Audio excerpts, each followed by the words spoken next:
Hello, ladies and gentlemen. Eddie Marcus here again. Check this out. So I turn the television on and I'm listening to Joel Osteen. I don't usually listen to this guy, but it just so happens that it was maybe like a documentary or something. And for this part of it, he was a subject.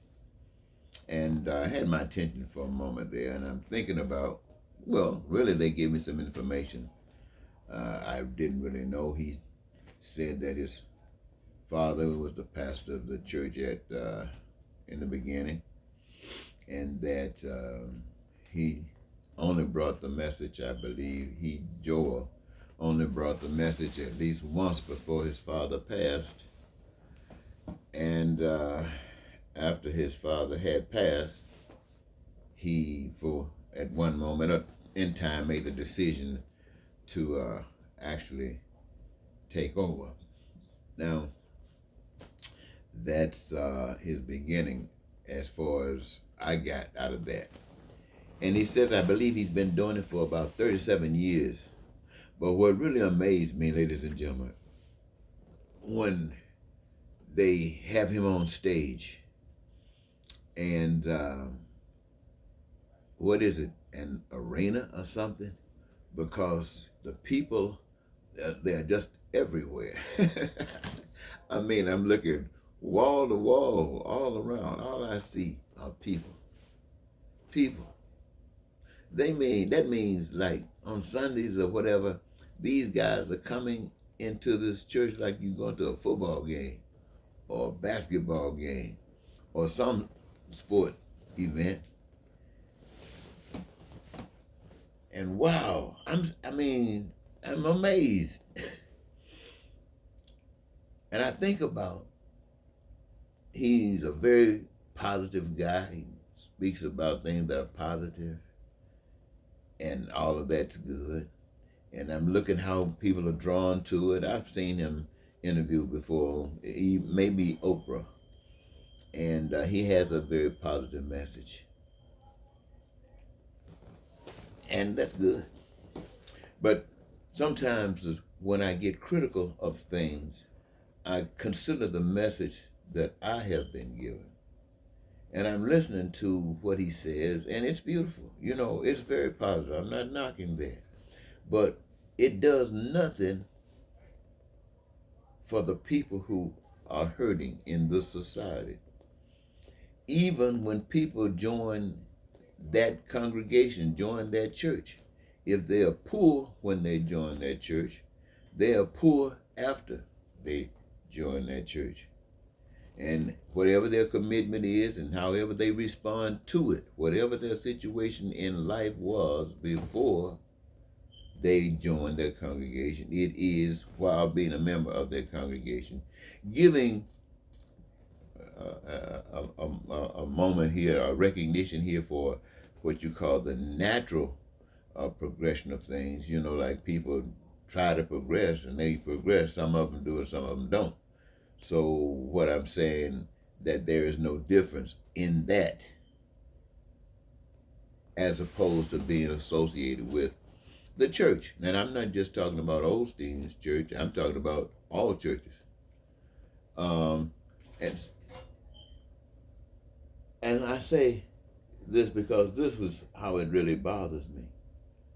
It's because the message that I bring, the message that I've been given, the message that's real to me, is the message that says that life is supposed to be fun. What do I mean by that? The struggles of life exist when people are bogged down in situations that they don't understand. Uh, they don't have solutions to. And these are situations that growth, will lead you to.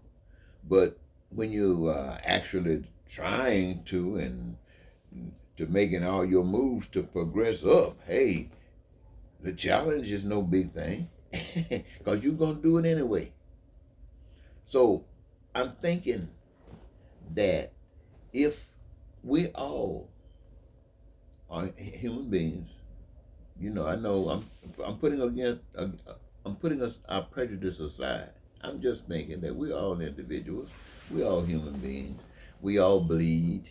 We all have basic same similar needs, should I say? And we're basically made of same kind of stuff. We can use different parts and mix them together. Uh, and so, and we all need food to survive. And the process of producing food, it's it's the coming together of resources that are natural, resources that are outside of ourselves, and the engagement of resources that are of ourselves come together and produce food. Now, all of us need food. All of us need food. So we produce food. Now, that's not all we need. We need shelter. I mean, these are just things, what I'm saying, ladies and gentlemen, that we actually need. Shelter, education, health care, transportation, infrastructure, all of these, the things that we have, we need them. These have been determined necessary. That's no problem. That identifies the commonality of we as the people. Here's the problem is that some of us can and some of us can't. Some of us want and still will never be able to. And it doesn't make any sense for people who are supposed to be loving.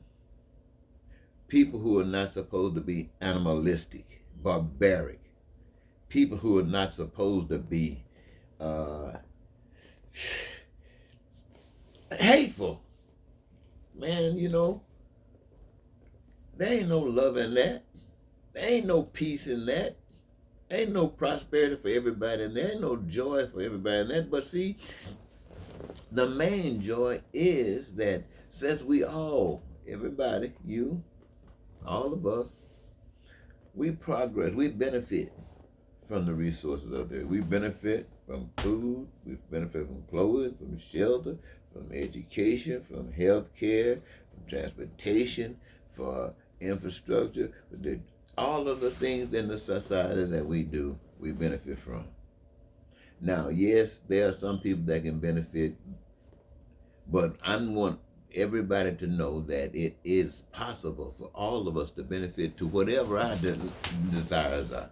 Not our limitations limited by what somebody else has designed or limited by our lack of money or not limited because we got so much money. No, nothing like that is involved.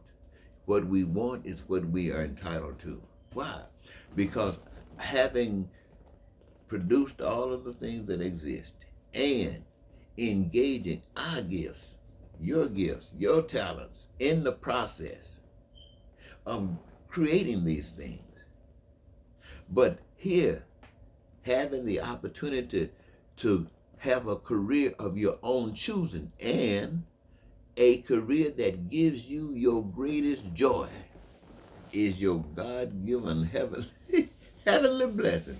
There is no greater reward than having a gift and knowing what it is and being able to do it. That is the greatest gift you can get from God. Having a gift, knowing what it is and being able to do it. And all of us having that and doing it.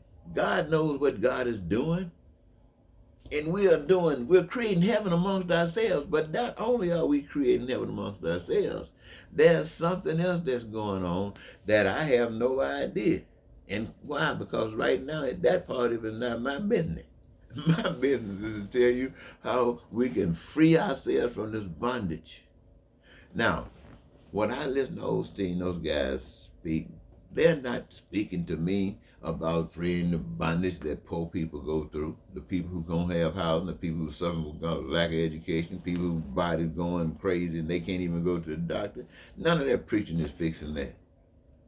Then here comes a guy called want to be president of the United States. He's nothing like Osteen. He's probably the total opposite, you would think, of Osteen. And yet, He's definitely nothing like what I talk about, except he tells the people that he is in certain things, but he tells them in a different kind of way. First of all, he splits them up. He lets them know that he is representative of what they represent, what they are about. And they are about some crazy stuff. What I mean by crazy, hateful stuff, bigotry stuff. Now, I'm not trying to put them down because they are hateful and bigots and stuff like this, because they have learned that. I mean, these are victims. These are victims of the society which we have lived in. They think they are superior. Not all of them. Yeah. I don't. When I say they think they're superior, it's because of their color. Because some of them are as poor as me, but they think they're superior, and it's because they have been taught this. No need to hate them. Just disrespect that, and respect only what is respectable. And what is respectable? Their respect for you. That's what's respectable for them. Now, what I'm saying to you is this.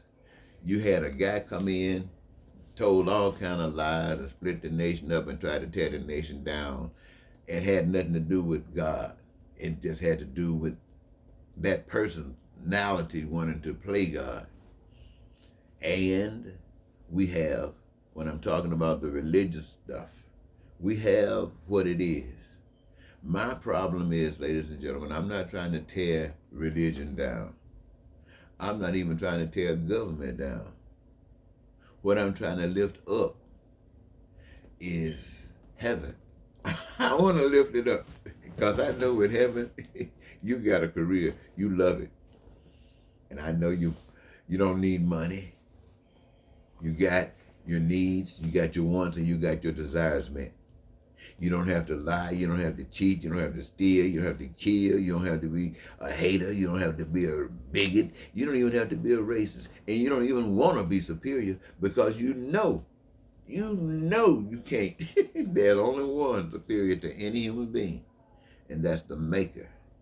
In your household, there's only one. In a family, there's only one that's superior to you.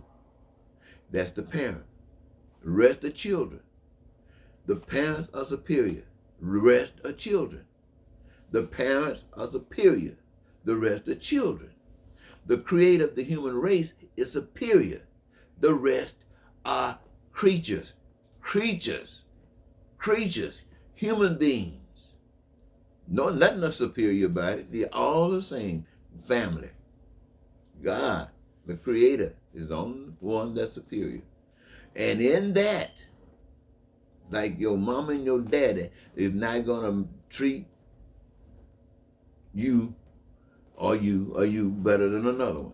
They're gonna treat you the same. When it's time to eat, everybody's gonna sit at the table. When it's time to talk, and we're gonna have this little education process, it's everybody gonna get involved. That's where we're gonna go. Same way in the world. We're gonna take care of that which is we're supposed to take care of. Now, I'm going to leave it there, ladies and gentlemen, because you can fill in the blank on that. I want to thank you so very much for giving me giving me that your time. I was thinking about Osteen, and I'm thinking about how you love him, and how you love him, and I thought about Trump and how you love them and you love him, and I'm thinking about how you ignore it. You ignore it. You have the message. Now, you might, why am I saying this to you? Why am I sitting here saying this to you? Somebody say, what? You should be ashamed, Eddie, that you went out there for 40 years telling people that God loves them and God has a way that would answer their prayers, and they ignored you for 40 years. That you should be ashamed to still be telling them that. Well, the way I look at it like that, this is the way I look at it. This is how I explain it. I look at it as you, the people, don't know God. That's the way I see it. I'm just going to be honest and tell you the truth. To me, you, the people, don't know God. Now, that doesn't mean you don't know God. That doesn't mean you don't know God. But I'm saying, as far as I can see it, you don't know God. Because to me, you don't have the evidence. If you knew God, there's no way you would be sitting up here voting for Donald Trump. If you knew God, there's no way Donald Trump would still be walking around here telling these lies in this nation. If you knew God. Why? Because you would be standing up advocating justice and peace and prosperity for everybody on the face of the earth. That Donald Trump would be drowned in the new us. But no, your knowing God doesn't mean a thing. Everything is going on the same way it has always been going on. And you say you know God? What kind of God do you know? I want to say that. Now, why do I say that? Because I know God. Why do I know God? Because God revealed God to me. What does that mean? God worked a miracle in my life. A miracle that denied any human being possible. Denied you. Only could happen by a miracle.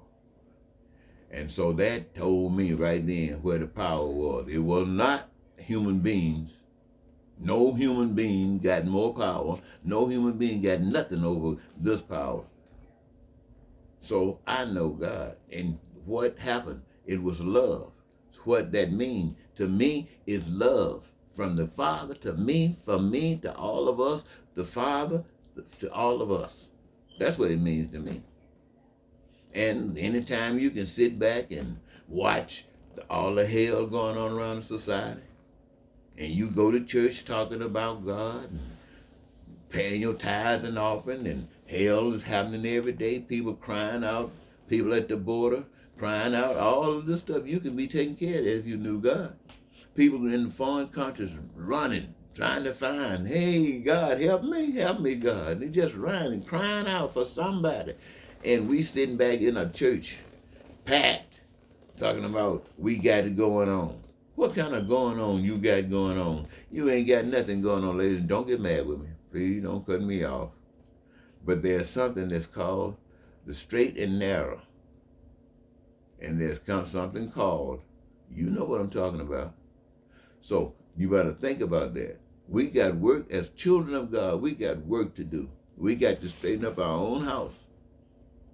And these people who come in here shouldn't have to be running from their homes. But we can't do nothing for them and their homes until we take care of ourselves. So we got to take care of ourselves so we can be an example when we go forward to others. Now, well, that little extra came on. I'm going to go and leave it there now. Thank you so very much, ladies and gentlemen. Until next time, Eddie Marcus saying goodbye.